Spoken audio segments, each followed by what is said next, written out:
Welcome to Four Oak Street on this beautiful Friday afternoon here in Perth. So, what have I been doing? Well, last time we did the haulage test, I'd completed the sort of outer line there.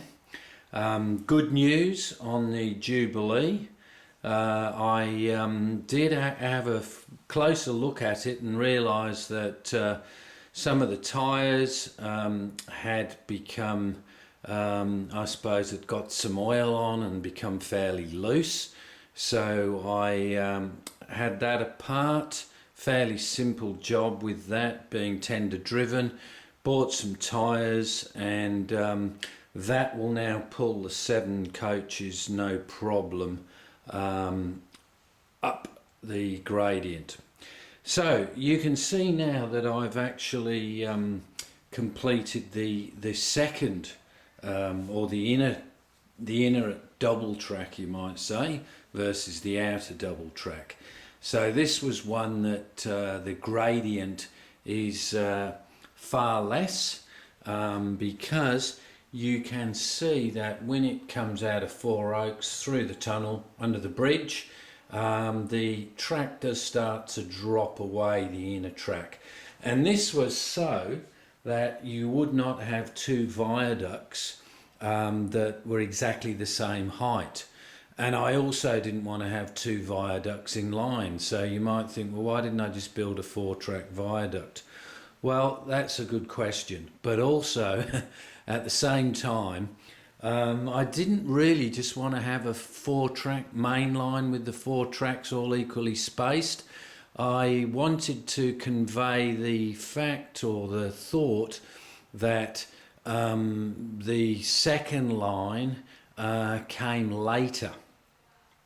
And I think it'll make better viewing having the track at different levels. So you can see, if we get down to board level here, you can see how the outer 2 tracks are slowly dropping. The inner track has dropped from 5 centimetres to 3, so hardly much of a drop.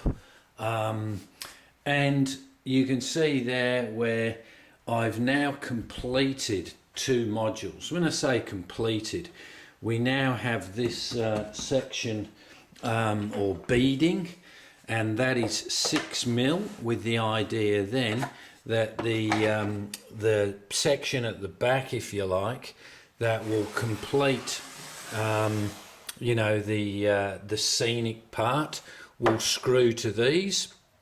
And we've got the bulkheads here where the joins are in the board. Now these bulkheads may actually change profile, and I toiled with, should I actually have a point here?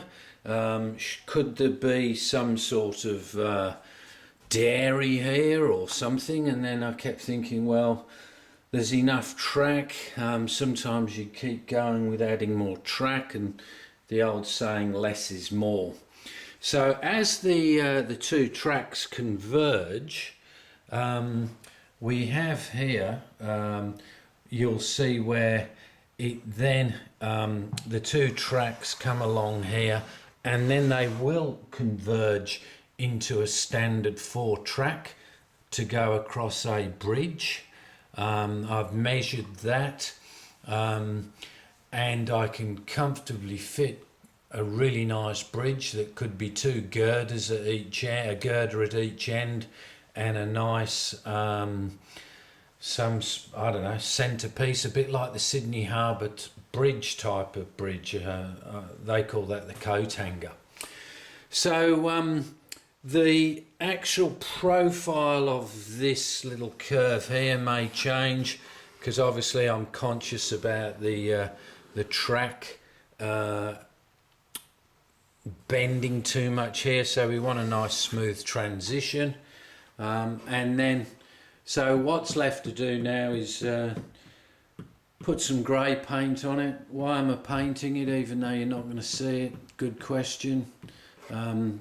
sometimes I probably go a bit far, but at the end of the day, you know, that earthquake I keep talking about and the torrential floods, everything will be gone except this layout.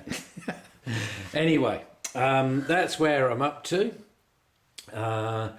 This is obviously the section here over the bridge, and then I've got to build the other section. And I have put some time into this.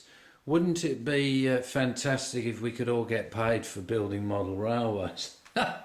Would be great, but I can only keep putting this amount of time in for so long, and then I'll have to go back to you know, what I was doing before. Now, just something to show you here. These are some templates that I built. So this is using the standard Pico gauge, if you like, that little red gauge. So I built these for the platforms actually, because I wanted to make sure that I got the tracks pretty much lined up. So this is a 3-track one, this is a 2-track one. In an ideal world, I'd have a 4-track one. So that will be, if you put that one there, that is the spacing minimum spacing I'd need for 4 tracks. So when I designed this section here, and this will obviously be, as it goes across the section, I'll be using this or this size for the deck. So it would look something like about that. So really, when you actually look at the layout, oh, there's some of my scrap wood on the good old ironing board. When you actually look at the layout as such, there's not an awful lot of 4-track anywhere other than the station approach, which obviously then it goes into the 3 tracks, which I showed you the templates. And then really the only 4-track is in the helix. So yeah, so until I'm gainfully employed, I probably won't, until we've got rid of some of this stuff that we need to sort out and decide what's going to the scrap. You can see I've already got stuff under the new boards.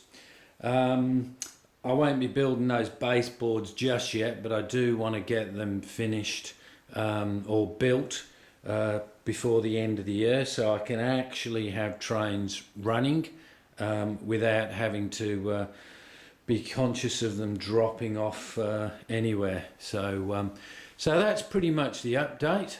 Once again, thanks for all the wonderful comments, and you know, one of my favourite things to do is to get up you know, and look at what's on YouTube and look at all those wonderful N-gauge layouts that are constantly on there and growing, and watching people going through stages with their layouts that I'm not yet, whether it be trees or scratch building.